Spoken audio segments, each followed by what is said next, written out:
নমস্কার বন্ধুরা। শীত মানে ঝামেলা, কারণ এই শীতের কাপড় চোপড়ের পালা পালা ঘরের মধ্যে জায়গায় জায়গায় ছড়িয়ে ছিটিয়ে সবাই রাখবে। মেজাজটা তো তখন এমনিতে খারাপ হয়ে যায়।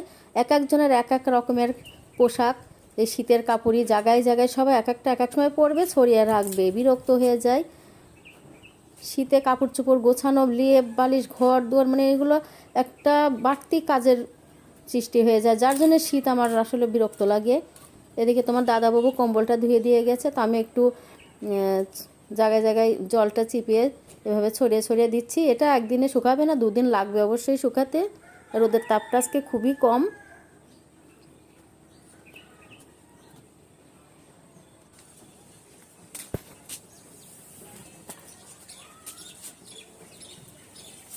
শীত এলেই বাক্স থেকে আলমারি থেকে এভাবে কাপড় চোপড় বের করতে হয়।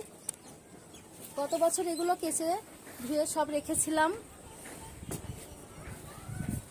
ভালো পলিথিন কিনে এনে প্যাকেট করে রেখেছিলাম, কিন্তু তারপরেও আমি প্রতি বছর এই সেই কাঁচা কাপড়গুলো সহজে আগেই বের করে পরি না।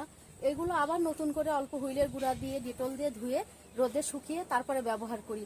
কারণ সারা বছর হাজার কেচে রাখো, ওই কাপড়টা পরলে কেমন একটা, যাদের অ্যালার্জির প্রবলেম তাদের সমস্যা হয়। তো আমি কেচে রাখি, বের করে আবার কেচে তারপরে ব্যবহার করি।